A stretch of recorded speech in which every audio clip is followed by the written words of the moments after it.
ہر بات کو نفاست کے ساتھ سمجھنا اور کہنا سیکھو، علم بھی آ جائے گا اور اخلاق بھی۔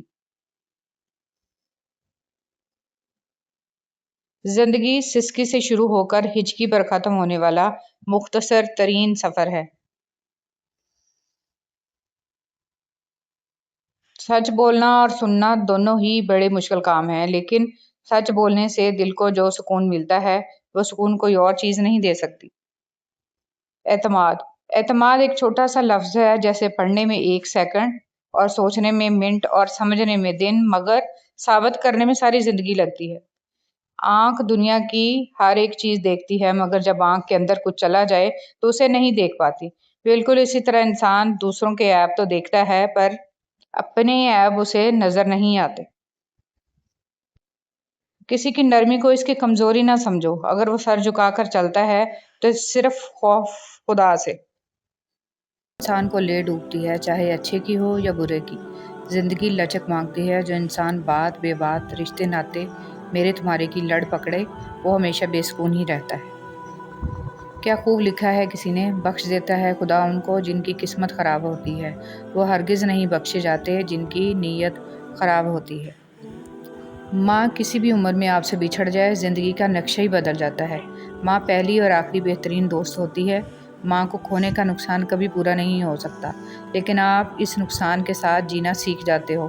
وہ آپ سے کبھی بھی دور نہیں جاتی، ہمیشہ ساتھ ساتھ رہتی ہے، آپ کی سوچوں میں اور آپ کے دل میں۔ ذرا سوچئے، اگر انٹرنیٹ ایک دن بند ہو جائے تو ہم پریشان ہو جاتے ہیں، جبکہ قرآن پاک کتنے عرصے سے الماریوں میں بند رکھا ہوا ہے، اس کی ہمیں کوئی فکر ہی نہیں ہے۔ اللہ پاک ہمیں ہدایت دے، آمین۔ دوستوں کے غم میں شامل ہوا کرو ہر حال میں، لیکن خوشیوں میں تب تک نہ جانا جب تک وہ خود نہ بلائیں۔ کسی کے صبر کا امتحان نہ لیا کرو، میں نے ایسا کرنے والوں کو اکثر پچھتاتے دیکھا ہے۔ بات ہمیشہ تمیز سے اور اعتراض دلیل سے کیجیے، کیونکہ زبان تو حیوانوں کے منہ میں بھی ہوتی ہے، مگر وہ علم اور سلیقے سے محروم ہوتے ہیں۔ حضرت علی رضی اللہ تعالیٰ عنہ نے فرمایا، کسی کی تباہ حالی پر خوش نہ ہو، خبر نہیں کل زمانہ تمہارے ساتھ بھی یہی برتاؤ کرے۔ کوئی بھی شخص کسی دوسرے کی جگہ کو نہیں بھر سکتا۔ دلوں میں جگہیں بھی فنگر پرنٹس کی طرح ہوتی ہیں، جو کبھی کسی سے میچ نہیں ہوتی۔ نماز جگہ بدل بدل کے پڑھنی چاہیے، کیونکہ زمین کا وہ حصہ ہمارا گواہ بن جاتا ہے اور آخرت میں مغفرت کا ذریعہ بن جائے گا۔ اچھی بات بتانے سے اعمال میں 30 لاکھ نیکیاں لکھ دی جاتی ہیں۔ قیامت کے دن انسان ایک نیکی کو ترسے گا۔ ہم کچھ لوگوں کو زیادہ مقام دے کر بگاڑ دیتے ہیں، اگر وہ لوگ کم ظرف نکلیں تو وہ بدلہ میں ہماری آنکھیں آنسوؤں اور دل درد سے بھر دیتے ہیں۔ انسان کے آنسو اس وقت مقدس ہوتے ہیں جب وہ کسی اور کی تکلیف محسوس کر کے نکلتے ہیں۔ پتھر میں ایک نقص ہے کہ وہ کبھی پگھلتا نہیں ہے، لیکن پتھر میں ایک خوبی بھی ہے کہ وہ کبھی بدلتا نہیں ہے۔ ہم عجیب لوگ ہیں، اپنی بیٹی کو دنیا کا ہر سکھ دینا چاہتے ہیں اور دوسروں کی بیٹی کو اپنے گھر لا کر سارے دکھ بھی دیتے ہیں۔ بعض اوقات خواہشات کا مر جانا ہی اچھا ہوتا ہے، کیونکہ اگر وہ نہیں مرتیں تو وہ آپ کو مار دیتی ہیں۔ دیری میں بہتری۔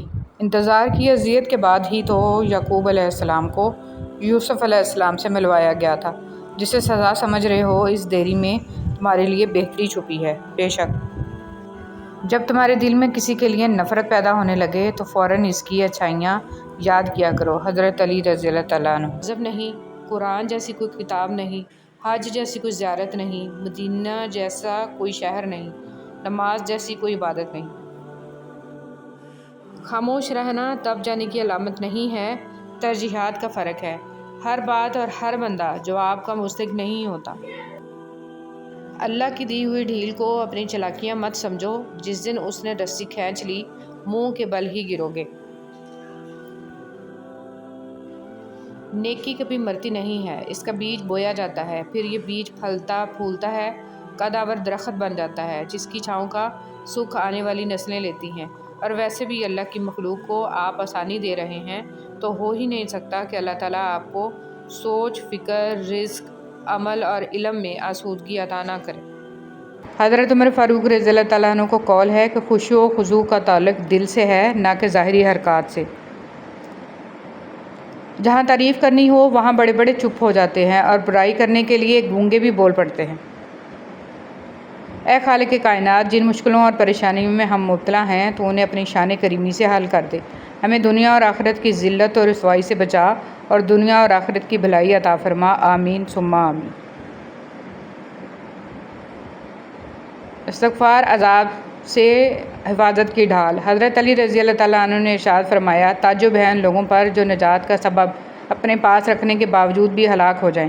پوچھا گیا وہ سبب کیا ہے؟ حضرت علی رضی اللہ تعالیٰ عنہ نے ارشاد فرمایا، توبہ و استغفار کرنا۔ سچائی کی سب سے سچی نشانی سادگی اور وضاحت ہے، جھوٹ ہمیشہ پیچیدہ ہوتا ہے۔ نکاح اتنی پاکیزہ چیز ہے کہ اس کو پانے کے لیے حضرت موسیٰ علیہ السلام نے 10 سال خدمت کی، اور زنا اتنا قباحت ہے کہ اسے بچنے کے لیے حضرت یوسف علیہ السلام نے 10 برس کے قریب قید کاٹی۔ پاکیزہ زندگی گزاریے، اسی میں راحت ہے۔ ہر پریشانی سے گناہ مٹتے ہیں۔ نبی صلی اللہ علیہ وسلم نے فرمایا، مومن کو کوئی تکلیف نہیں پہنچتی، نہ تھکاوٹ، نہ بیماری، نہ غم، حتیٰ کہ کوئی فکر بھی جو اسے فکر مند کر دے، مگر اس کے بدلے اس کے گناہوں کو مٹا دیا جاتا ہے۔ جو چیز آپ کے نصیب میں ہے وہ 2 پہاڑوں کے درمیان میں بھی ہو تو آپ کو مل جائے گی، اور جو نصیب میں نہیں ہے وہ اگرچہ 2 ہونٹوں کے درمیان کیوں نہ ہو آپ کو نہیں مل سکتی۔ اتنے دور جا کر حاجی بن سکتے ہو تو ایک دوسرے کے قریب رہ کر انسان کیوں نہیں بن سکتے؟ میرا اللہ فرماتا ہے، میرے سے کبھی نا امید نہ ہونا، میں کل کا دن تمہارا بہتر سے بہترین کرنے پر قادر ہوں۔